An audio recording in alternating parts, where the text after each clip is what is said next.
नमस्ते बच्चों, मैं आपका महेश सर फिर से एक बार आपका इस वीडियो में स्वागत करता हूँ। बच्चों, हमने पिछले क्लास में ये जो आपके पाठ्य पुस्तक में से जो 10वां पाठ है बाबांचं पत्र, ये हमने पूरा उसका स्पष्टीकरण देखा था। आज हम इस क्लास में इस पाठ के इस पत्र का जो आंसर क्वेश्चन से और आंसर से वो आज हम देखेंगे। अभी आपको आपके स्क्रीन के ऊपर ये पेज दिख रहा है, इसमें आप देख सकते हो ऊपर शब्दार्थ दिए गए हैं ये वाले। यहाँ पे प्रश्न पहला है, प्रश्न दूसरा है, प्रश्न तीसरा, प्रश्न चौथा और नीचे आप देख सकते हो प्रश्न पाँचवा। ओके, तो 5 क्वेश्चन तक आज हम इस वीडियो में क्वेश्चन आंसर्स देखने वाले हैं। सबसे पहले आपको क्या करना है कि जो शब्दार्थ है आपके पास पाठ्यपुस्तक होगा, तो पाठ्यपुस्तक में से आप क्या करोगे, पहले ये जो शब्दार्थ है वो आपकी कॉपी में पहले लिख लोगे। ओके, फिर उसके बाद आपको क्वेश्चन आंसर्स लिखना शुरू करना है। तो मैं डायरेक्ट क्या करता हूँ, पहला क्वेश्चन लेता हूँ। एका वाक्यात उत्तरे, एका शब्दात उत्तरे लिहा है ना, एका शब्दात उत्तरे लिहा। तो अभी हम एक एक करके क्वेश्चंस देखेंगे और उसको आपको क्या करना है, उसको लिखना है आपकी कॉपी में।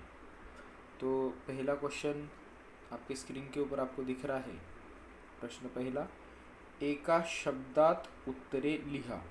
अभी यहाँ पर मैंने क्वेश्चन भी है और आंसर्स भी आपको लिखवा कर दिए हैं। ओके, तो है कठीण गेलेला पेपर, है ना। वैष्णवी जो है उसको कौन सा पेपर कठिन गया है ना। कठिन गेलेला पेपर मतलब आपको भी अभी आप जब सीख रहे हो 6वीं कक्षा में, तो आपको भी एक सब्जेक्ट कठिन जाता होगा, मतलब वो मुश्किल आपको जाता होगा, है ना। तो वैसे वैष्णवी को कौन सा पेपर कठिन गया था, गणित। उसका आंसर है गणित, है ना।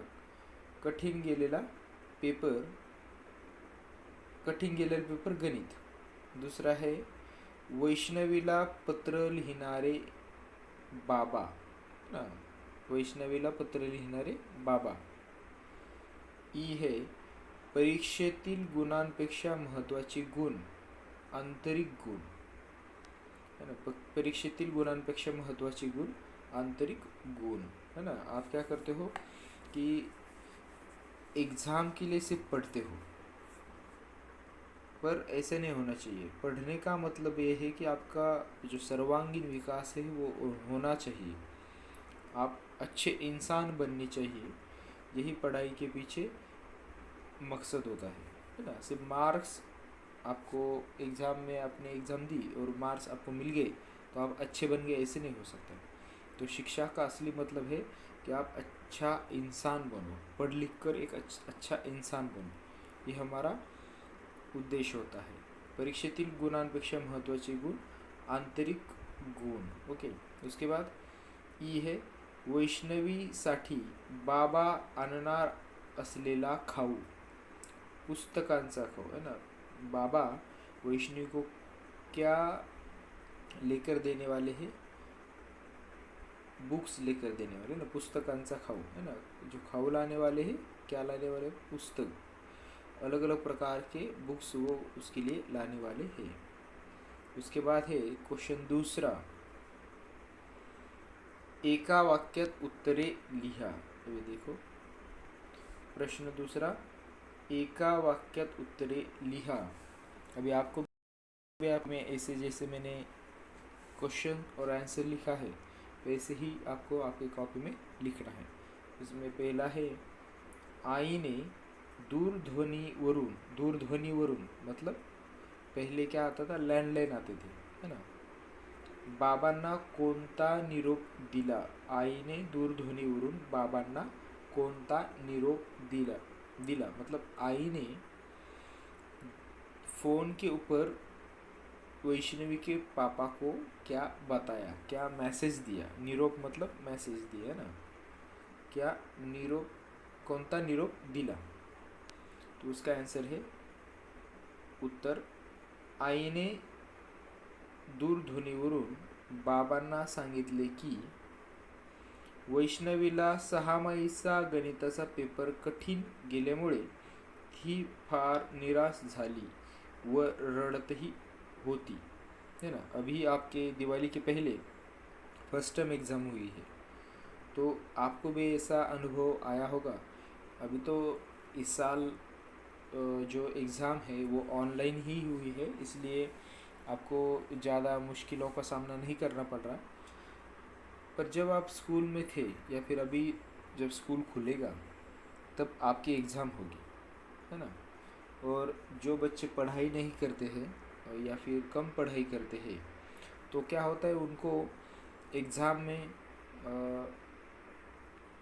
बहुत कठिनाई का सामना करना पड़ता है ना। पूरे साल भर आप क्या करते हो, इधर उधर टाइम पास करते हो, पढ़ाई नहीं करते हो। तो जैसे एग्ज़ाम का टाइम आता है तब आप मुश्किल में पड़ जाते हो। तो ऐसे नहीं होना चाहिए। तो जो पूरा आपको साल मिलता है उसका पूरा फ़ायदा आपको उठाना चाहिए। तो पूरे साल आपको लगातार पढ़ाई करनी चाहिए। जो बच्चा लगातार पढ़ाई करता है उससे ही एग्ज़ाम अच्छा जाता है और वो रिज़ल्ट के दिन हंसता है। पर जो बच्चे पूरे साल भर पढ़ाई नहीं करते हैं, टाइम पास करते हैं, वो बच्चे रिज़ल्ट के दिन रोते हैं। अरे समझ में। तो ये ध्यान में, वैसे भी वैष्णवी का भी वैसे ही हुआ होगा। गणित का एग्ज़ाम होगा, तो उसने अच्छे से पढ़ाई नहीं की होगी, इसलिए उसको पेपर कठिन गया, है ना, मुश्किल गया, इसलिए वो रोने लगी।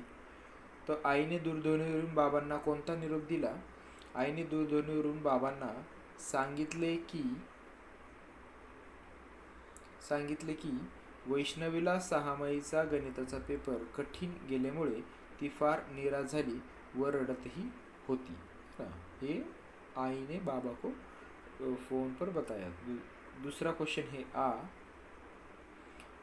बाबांनी दूरध्वनीवरून बोलने का पसंद केले नहीं। जब आई ने बाबा को बताया कि वैष्णवी थोड़ी नाराज़ है, आपसे बात नहीं करने वाली, तो बाबा समझ गए थे कि जो वैष्णवी है वो बात करने के मूड में नहीं है। तो इसलिए बाबा ने फ़ोन होने के बावजूद भी उनको जो वैष्णवी को कहना था वो लेटर के सहारे उन्होंने लेटर भेज दिया, पत्र भेज दिया, है ना। तो बाबांनी दूरध्वनीवरून बोलणे का पसंत केले नाही। उसका आंसर है उत्तर, पत्रातून वैष्णवीशी सविस्तर हितगुज करावे म्हणून बाबांनी दूरध्वनीवरून बोलने पसंत केले नहीं, है ना। उनको भी फ़ोन के ऊपर ज़्यादा से ज़्यादा इंसान 5 मिनट 10 मिनट आधा घंटा बात कर सकता है, पर बाबा को जो वैष्णवी को बताना था वो फ़ोन के ऊपर नहीं बता सकते थे, इसलिए बाबा ने वैष्णवी को एक पत्र लिखा और वही जो आपने पढ़ा वही पत्र बाबा ने वैष्णवी को लिखा है। ओके। तो बाबा ने दूरध्वनीवरून बोलने का पसंत केले नाही क्योंकि पत्रातून वैष्णवीशी सविस्तर हितगुज करावे म्हणून बाबांनी दूरध्वनीवरून बोलणे पसंत केले नाही। तीसरा है क्वेश्चन ई, गणित विषय वैष्णवीचा लाडका होण्यासाठी बाबांनी कोणते उपाय सुचवले आहेत, है ना। अभी वैष्णवी को कौन सा पेपर कठिन गया था, तो गणित पेपर वैष्णवी को कठिन गया था। तो बाबा ने वैष्णवी को बताया कि तू ऐसा ऐसा करेगी, तुझे गणित जो सब्जेक्ट है वो कठिन जाता है, तो तुझे क्या करनी चाहिए, उसके ऊपर और मेहनत करनी चाहिए। मेहनत क्या क्या करनी चाहिए ये बाबा ने वैष्णवी को बताया। तो वो देखो इसका आंसर क्या है। गणित विषय वैष्णवीचा लाडका होण्यासाठी बाबांनी तिला गणिताशी मैत्री करणे है ना, जो गणित सब्जेक्ट है उसके साथ दोस्ती कर। संकल्पना सुबोध, जो संबोध है उसमें संकल्पना है ना, गणित में क्या होती है, कंसेप्ट होती है, वो कंसेप्ट तू समझ ले अच्छे से। क्रिया नीट समझून घेने, जो भागाकार गुणाकार जो क्रिया होती है, और भी सब बहुत सारी गणित में क्रियाएं होती है, वो उसकी ट्रिक्स अच्छे से उसे समझनी पड़ेगी, किसे, वैष्णवी को और आपको भी। उदाहरणे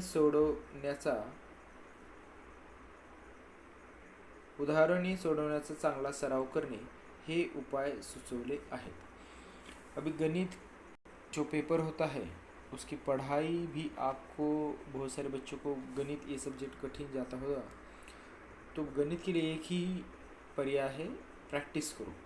जो उदाहरण संग्रह आपको दिए हुए होते हैं, जो क्वेश्चंस आपको सॉल्व करने के लिए दिए होते हैं, वो आप ज़्यादा से ज़्यादा क्वेश्चंस जो गणित है वो सॉल्व करो। इससे क्या होगा कि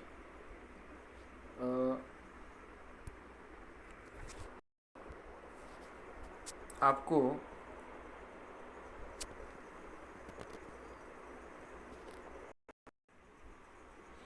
इससे क्या होगा कि आपको जो गणित विषय है वो आसान जाएगा ना। तो इसका आंसर है गणित विषय वैष्णवीचा लाडका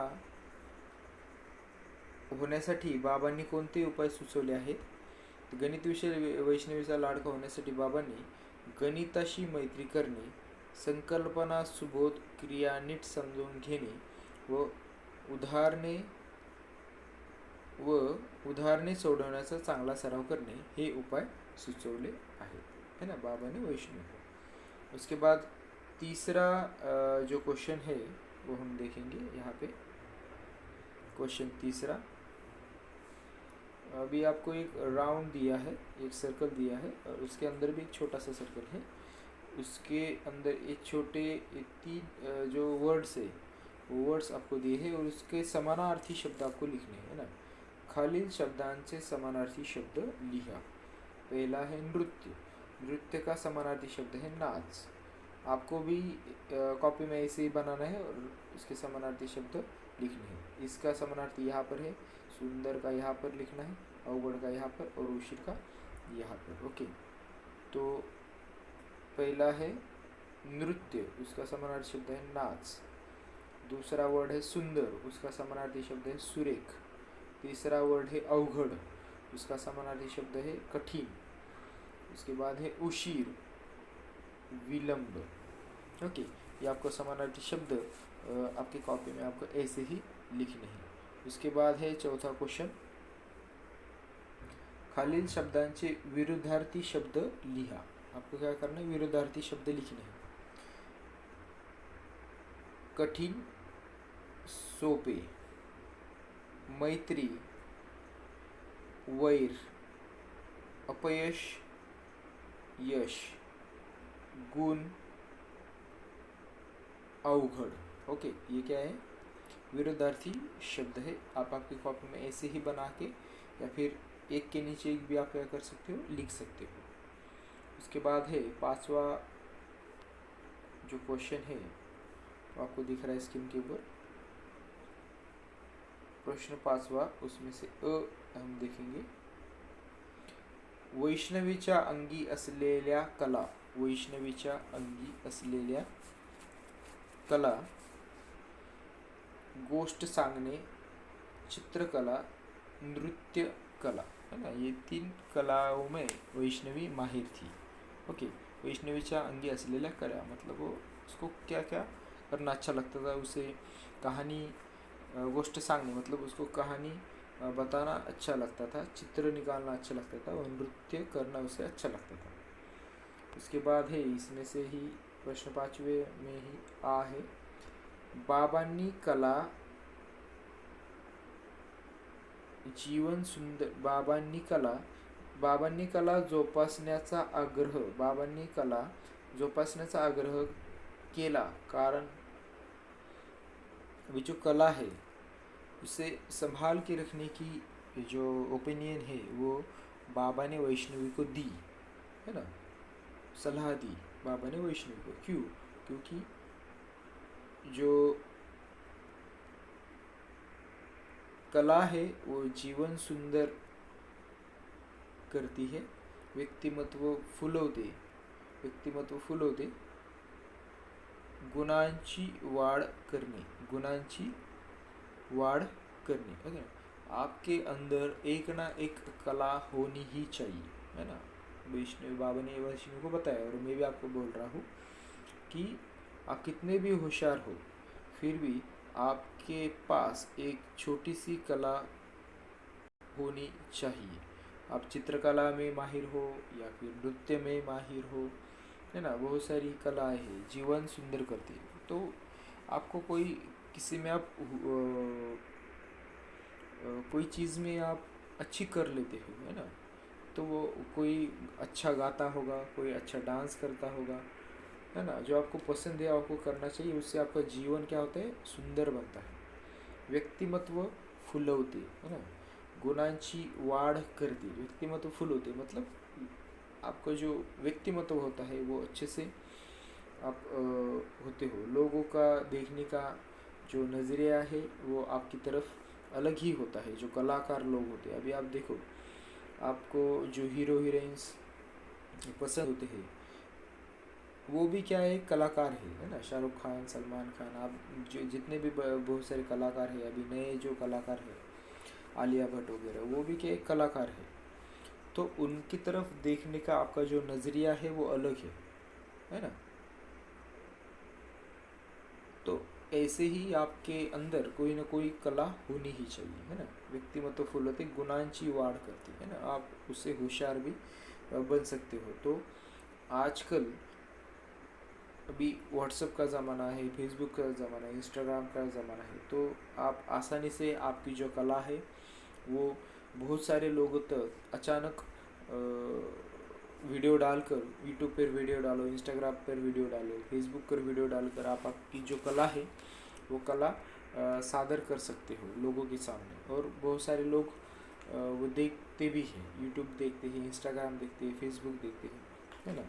पर पढ़ाई संभाल कर आपको ये सब करना है और उसमें माहिर हासिल करनी है ना।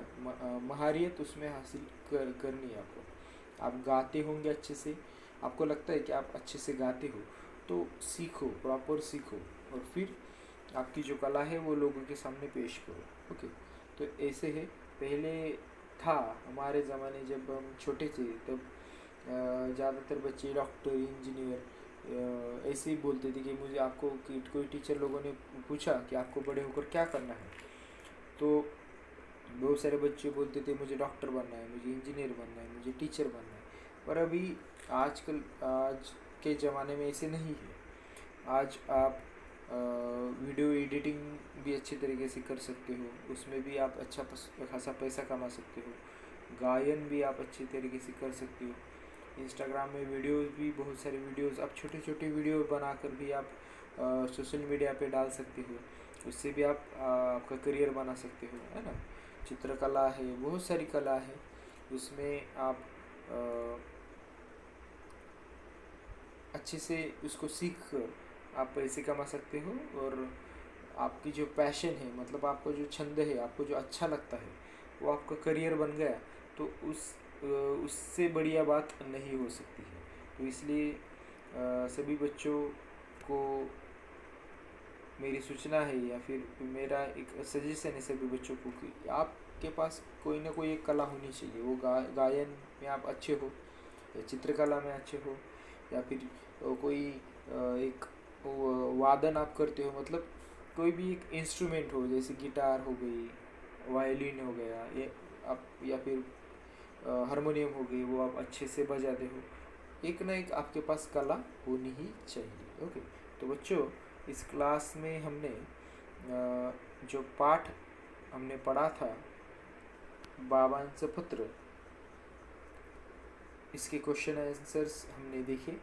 तो सभी बच्चे ये क्वेश्चन आंसर्स आपके जो कॉपी है उसमें लिखेंगे। ओके। तो चलो बच्चों, धन्यवाद।